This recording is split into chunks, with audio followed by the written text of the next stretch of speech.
నమస్తే, నేను మీ జనం టీవీ శంకర్.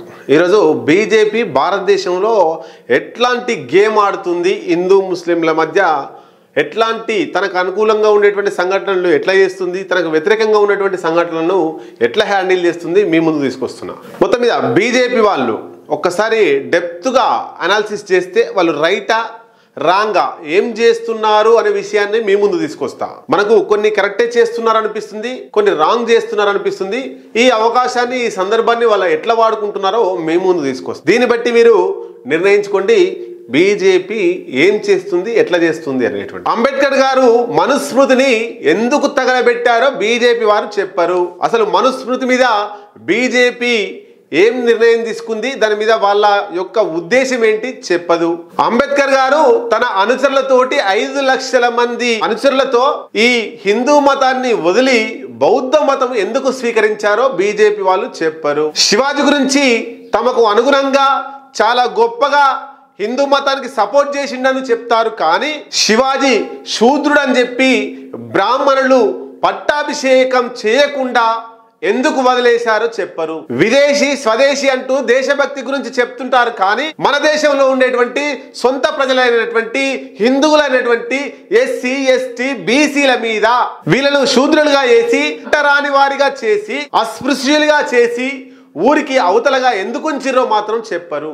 వేదాలు చదివితే నాలుక కోసేసిన విషయం, వేదాలు వింటే చెవుల్లో సీసం పోసిన విషయం, ఆడవారిని చదువుకు దూరం చేసిన విషయం, ఆడవారి భర్త చనిపోతే వారితో పాటే సతీ సహగమనం చేసినటువంటి విషయం, ప్రపంచంలో ఈ దేశంలో ఉన్నటువంటి జోగిని వ్యవస్థ గురించి చెప్పరు కాక చెప్పరు. పాజిటివ్లు చెప్తారు కానీ నెగిటివ్లు ఎక్కడ చెప్పరు. ఏమన్నా అంటే ప్రతి హిందువు నా బంధువు అంటారు. కానీ మనువాదుల చేతిలో దాడులకు, దౌర్జన్యాలకు, హత్యలకు, మాలభంగాలకు గురైనటువంటి వారికి సపోర్ట్ గా ఉండరు. పైగా ఎవరైతే ఇట్లాంటి అరాచకాలు చేసిరో వాళ్ళని సపోర్ట్ చేసేటువంటి పరిస్థితి ఈ దేశంలో కొనసాగుతుంది. హిందూ గ్రూపులను క్రియేట్ చేసుకున్నారు. వాట్సాప్ గ్రూపులు, సోషల్ మీడియా గ్రూపులు, ఫేస్బుక్ గ్రూపులు, ఇట్లా అనేక రకాల గ్రూపులు క్రియేట్ చేసుకున్నారు. ఆ గ్రూపుల్లో ఇక్కడే పుట్టి, ఈ దేశంలోనే పుట్టి, ఈ దేశంలో పెరిగినటువంటి క్రైస్తవుల మీద, హిందువుల మీద అక్కసు వెళ్ళబోసుకుంటారు.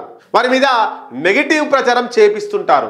యాంటీ రిజర్వేషన్ గ్రూపుల్లో ఎస్సీ ఎస్టీల మీద, బీసీల మీద నెగిటివ్ ప్రచారం చేపిస్తుంటారు. ఇంకో గ్రూపుల మీద, వాళ్ళ మీద, వీళ్ళ మీద ఇట్లా అంటే విభజించు పాలించు అనే విధంగా ఇట్లా వాళ్ళు ప్రచారం చేపిస్తుంటారు. అది కుదరకపోతే జాతీయ పార్టీ, ప్రాంతీయ పార్టీ అని పుల్లలు పెడుతుంటారు. అది కుదరకపోతే కేంద్ర ప్రభుత్వ హిందూ, రాష్ట్ర ప్రభుత్వ హిందూ. ఎగ్జాంపుల్, భారతదేశంలో కేంద్ర ప్రభుత్వం బీజేపీ ఉంటే బీజేపీ హిందూ అని, అంటే బీజేపీ హిందూ అనకుండా కేంద్ర ప్రభుత్వ హిందూ అని. తెలంగాణ రాష్ట్రంలో కాంగ్రెస్ పార్టీ ఉంటే కాంగ్రెస్ పార్టీ హిందూ అని అనకుండా రాష్ట్ర ప్రభుత్వ హిందూ అని హిందువుల మధ్య గొడవలు పెట్టే ప్రయత్నం కూడా చేస్తుంటారు. అంటే బీజేపీ తోటి ఉండే హిందూ మాత్రమే అసలైన హిందూ అనేటువంటి ప్రచారాన్ని ఇండైరెక్ట్ గా చేస్తుంటారు. ఇక అది కుదరకపోతే ఆస్తికులు వర్సెస్ నాస్తికులు, నాస్తికులు ఎక్కడ కనబడ్డా దాడులు చేయర్రి అని చెప్పి చెప్తూ ఉంటారు. బహిరంగ దాడులు కూడా చేపిస్తుంటారు, చేస్తూ ఉంటారు. ఒక ముస్లిమో, ఒక క్రైస్తవుడో తప్పు చేస్తే దానికోసమే ఎదురు చూస్తున్నాడు అనే పద్ధతిలో ఆ సిచ్యుయేషన్ ని వైరల్ చేసి, ఇక ముస్లిం సమాజం మొత్తం ఇట్లనే ఉంటది, ఇక క్రిస్టియన్ సమాజం మొత్తం ఇట్లనే ఉంటదని సమాజానికి చూపించే ప్రయత్నం చేస్తుంటారు. ఎవరో ఒకరు తప్పు చేస్తే ఆ ముస్లిం సమాజానికి, ఆ క్రిస్టియన్ సమాజానికి రుద్దే ప్రయత్నం చేస్తుంటారు. మోడీని ప్రశ్నిస్తే, మోడీని తిడితే దేశాన్ని తిట్టినట్టే, మోడీని తిడితే భరతమాతను తిట్టినట్టే అనేటువంటి దాన్ని వాళ్ళు క్రియేట్ చేస్తుంటారు. అట్లా డైవర్ట్ పాలిటిక్స్ చేస్తుంటారు. దక్షిణ భారతదేశ సమస్యల గురించి మాట్లాడితే మనమంతా భారతీయులమే అంటారు. ఉత్తరం లేదు, దక్షిణం లేదు, మనమంతా భారతీయులం, మనమంతా భరత జాతి ముద్దు బిడ్డలం, జై భారత్ మాత అని చెప్తుంటారు. కానీ ఫండ్స్ ఇవ్వడంలో, రాష్ట్రాలకు నిధులు ఇవ్వడంలో, అభివృద్ధి పదంలో ఈ ప్రాంతాలు దక్షిణ భారతదేశాన్ని పక్కకు పెడుతూ నిధులు ఇవ్వకుండా నిర్లక్ష్యం చేస్తూ వస్తున్నారు. దక్షిణ భారతదేశంలో హిందువులు లేరా? ఎంత పార్షియాలిటీ చూపించే రాజకీయాలు చేస్తున్నారు. అన్యాయపు బడ్జెట్ ఇస్తున్నారు.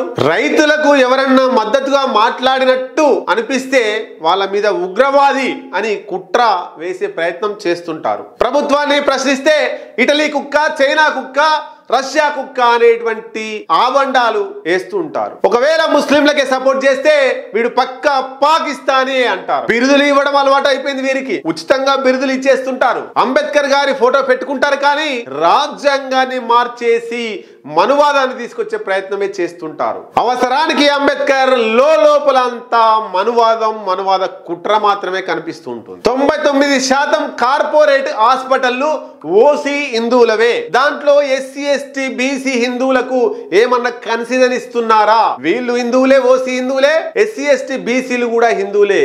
కాబట్టి హిందువులంతా మన బంధువులే అంటుంటాం కదా. మరి ఓసీ హాస్పిటల్లో 99% యజమానులు ఓసీ హిందువులే ఉన్నారు కదా. మరి వీళ్లకు ఎందుకు తక్కువ ఇవ్వడం లేదు? కరోనా టైంలో కూడా డబ్బులు ఎక్కువనే దండుకున్నారు కదా. మరి హిందువుల దగ్గర హిందువులే దోసుకుంటున్నారు కదా. ఈ కోణంలో ఆలోచించరు. 99% కార్పొరేట్ స్కూళ్ళు ఓసీ హిందువులవే. దాంట్లో ఎస్సీ ఎస్టీ బీసీ హిందువుల పిల్లలు చదువుతున్నారు కదా. మరికి దాంట్లో మేనేజ్మెంట్ 99% హిందువులే ఉన్నారు కదా.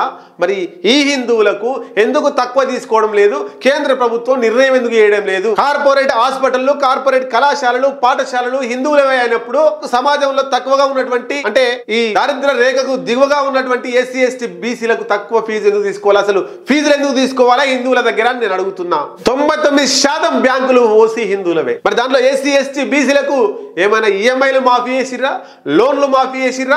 ఆదాని, అంబానీ, మాల్యా, విజయ్ మాల్యా లాంటి వాళ్ళకు వేల కోట్ల అప్పులు మాఫీ చేస్తున్నారు. నిజమైనటువంటి ఎస్సీ ఎస్టీ బీసీ హిందువుల ఒక్క నెల ఈఎంఐ కట్టకపోతే ఇండ్లు జప్తు చేస్తూ ఆ డోర్లు ఎత్తుకుపోయే ప్రయత్నం, ఇండ్లను ఎత్తుకుపోయే ప్రయత్నం, వెహికల్లను సీజ్ చేసే ప్రయత్నం చేస్తున్నారు కదా. మరి వీళ్ళు హిందువులు కాదా? కరోనా టైంలో నా మతం వాళ్ళే, నా కులం వాళ్ళే, నా హిందువులే అని చెప్పేసి వాళ్ళకి ఏమన్నా అద్దె మాఫీ చేసిర్రా? అంటే మనం మాట్లాడుకోవాల్సింది రాజకీయాల కోసమని కాదు. ఇక్కడ హిందువులు అని రెచ్చగొడుతున్నటువంటి కొంతమంది ఉన్మాదులకు నేను ప్రశ్నించదలుచుకున్నా. కాబట్టి అందరూ హిందువులమే, నాతో సహా హిందువులమే. ఎస్సీ ఎస్టీ బీసీల హిందువులు ఎప్పుడైతే నిజంగా డెవలప్ అవుతారో అప్పుడే అభివృద్ధి సాధ్యం తప్ప ఈ హిందువుల పేరు చెప్పి ఒక పార్టీ డెవలప్ అవుతే అందరూ దేశంలో డెవలప్ అయినట్టు కాదు అనేటువంటిది మీ ముందుకు తీసుకురాదలుచుకున్నాం. దీని మీద మీ అభిప్రాయాన్ని కామెంట్ రూపంలో తెలియజేయండి.